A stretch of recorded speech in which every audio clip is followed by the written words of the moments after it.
जिंद जान करा। ভালোবাসা দিবসের আর বাকি 2.5 মাস। দিবসটি ঘিরে তারকাদের ব্যস্ততা চলছে অন্য সময়ের চেয়ে খুবই বেশি।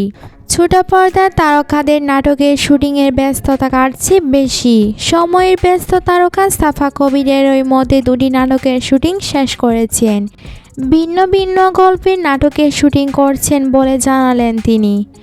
বললেন, দর্শকদের ভালো কিছু উপহার দেওয়ার ইচ্ছা থেকে ব্যতিক্রমী গল্পের কাজ করছি।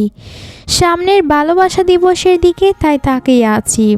ভালোবাসা দিবসের শুটিংয়ের কথা বলার পাশাপাশি ভালোবাসা নিয়ে নিজের ভাবনার কথাও বললেন। জানালেন তিনি প্রেমে আছেন, ভালোবাসায়ও আছেন। তবে সাফা কবির আরও বলেন, আমার জীবনের ভালোবাসার অবস্থা কিন্তু খুবই ভালো। পরিবার বন্ধুদের নিয়ে খুবই ভালো আছি। দিনকালও ভালোই কাটছে। ভালোবাসা কিন্তু নানা রূপে আসতে পারে। কখনো বন্ধু রূপে আসতে পারে, আবার কখনো পরিবারে ভালোবাসার মানুষ থাকতে পছন্দ করে। তবে বেশিরভাগ ক্ষেত্রে ভালোবাসার কথা বললে জীবন সঙ্গীর কথা সামনে আসে। সেই ক্ষেত্রে বলবো, আমার পার্টনার হওয়ার মতো কেউ এখনও আসেনি। জীবন সঙ্গিনী যখন আসবে তখন সবাই জানতে পারবেন। বিয়ে করতে চাইলেও আপাতত এই বিষয়ে কোনো ভাবনা নেই সাফা কবিরের। বললেন, সত্যি আমি কিন্তু বিয়েতে এখন ফোকাস নই।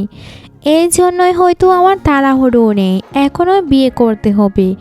আমার পরিবারের পক্ষ থেকেও এ নিয়ে কোনো চাপাচাপি নেই। সত্যি বলতে, যখন সাংবাদিকের সঙ্গে কথা হয় তখন মনে হয় আমার তো বিয়ে করা উচিত, কারণ বিয়ে নিয়ে প্রশ্নটা প্রায়ই শুনতে হয় আমার। এটা ছাড়া বিশ্বাস করেন, আমার বিয়ে নিয়ে কিছু মনে হয় না। মন থেকে কাজকে ভালোবাসি। আমি এখানে কাজ করতে পেরে নিজেকে ভীষণ ভাগ্যবান মনে করেছি। আমার কাছে মনে হয় এখানে কাজ করার মাধ্যমে জীবনে অনেক কিছু শিখেছি। আমি আস্তে আস্তে বেড়ে উঠছি। ইনশাআল্লাহ আমার ইন্ডাস্ট্রি যদি আরও কাজ করার সুযোগ দেয়, আমি আরও কাজ করে যাব, করতেও চাই।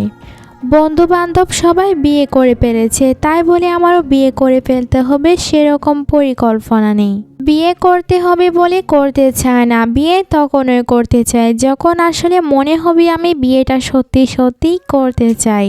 বন্ধুরা, সাফা কবিরকে আপনাদের কাছে কেমন লাগে তা অবশ্যই কমেন্ট করে জানাবেন। দেখা হচ্ছে তাহলে পরবর্তী নতুন কোনো ভিডিওতে। সে পর্যন্ত ভালো থাকবেন এবং বিনোদন জগতের সব ধরনের ভিডিও পেতে আমাদের চ্যানেলটি সাবস্ক্রাইব করে সাথেই থাকুন।